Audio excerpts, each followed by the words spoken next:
Imagine you're in a desert in the middle of nowhere.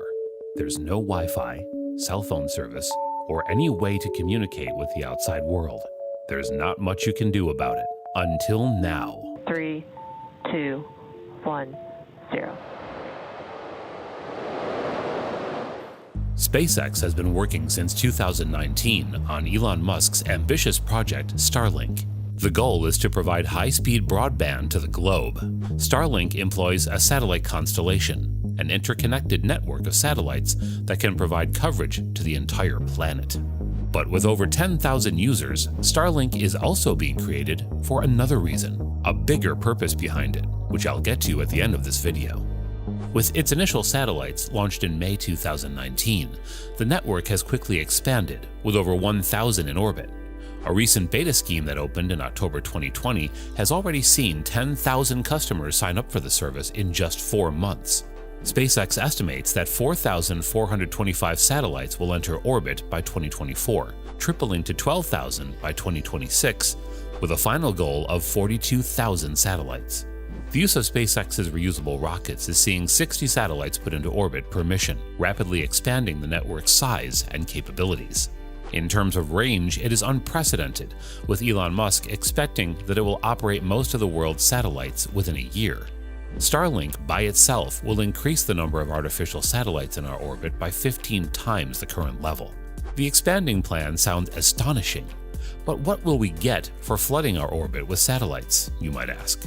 There are tons of benefits that will make Starlink the future of the internet, and thus, the future of Starlink users. First of all, high-speed broadband. When it comes to high speed, latency issues appear. But first, we need to understand what latency is.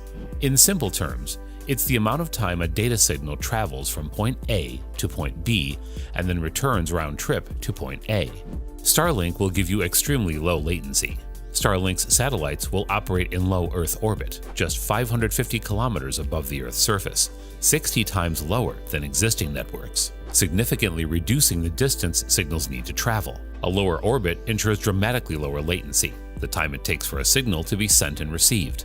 Starlink expects just 20 to 40 milliseconds of latency, compared to the 600 milliseconds of traditional satellites. Low latency carries with it the ability for video calls and online gaming for those in locations without reliable internet. Starlink has the potential to bring high speed to billions. It doesn't rely on ground infrastructure, so Starlink can bypass geographic and economic boundaries, typically constraining broadband expansion. The network will have an enormous potential customer base, spanning the developing world and the developed world. Many in rural regions still struggle with low-quality internet connections. BroadRAP of the United States only has entry to speeds of 3 megabits per second, a figure overshadowed by Starlink's beta test, which saw speeds between 50 and 150 megabits per second. Just imagine this speed far beyond home use, possibly providing reliable broadband for ships, airplanes, and even Arctic research stations. It has the resources to make the World Wide Web indeed worldwide. Think about it. You will never get lost if you have a phone on Starlink. Starlink still cannot compete with fiber optic or cable broadband connections, both of which typically provide far higher upload and download speeds, plus lower latencies. If you already have a high-speed connection, it is unlikely that you would see any advantage from switching to Starlink. The service is principally targeted at those with either poor or no internet at all, and this internet for countries you've never heard of will probably monopolize the whole orbit. With increasing satellite numbers comes fears that collisions will become a greater risk. With a possible fleet of 42,000 satellites, raising overall numbers by 15 times, Starlink could threaten existing and future orbital projects. The European Space Agency declared in September 2019 that it had performed evasive maneuvers for the first time to avoid a Starlink satellite.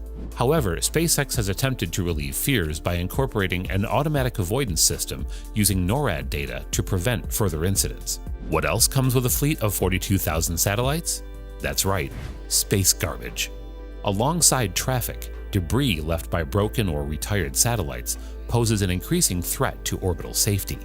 The problem of space junk has the potential to obliterate the world's orbital capabilities through exponential chain reactions.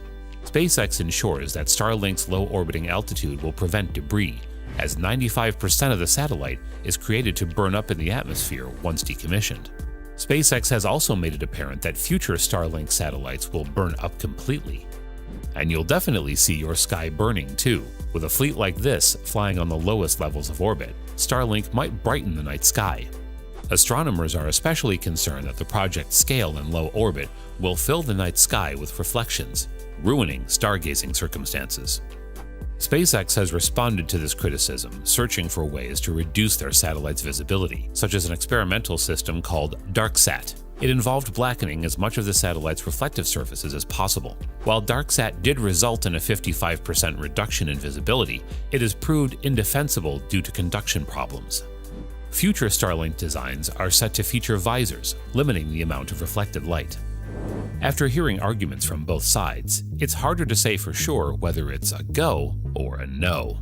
But we believe, despite competition and technical challenges, Starlink appears to be poised to provide a revolutionary global service, offering high-speed broadband across the globe. So at the beginning of the video, I talked about how there's a bigger purpose for the creation of Starlink.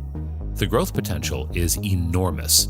So as SpaceX successfully manages to scale up the network and reduce prices, eventually they will be able to focus on bigger projects and bigger goals, like making life multi-planetary.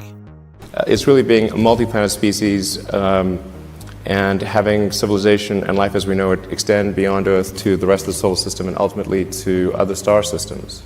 Starlink aims to connect those without access to these services, a potential game changer for remote areas in the developing world, and potentially a big step in our journey outside this world. Don't forget to like, share, and subscribe so you don't miss an upload and you can enjoy the excellent content we send your way.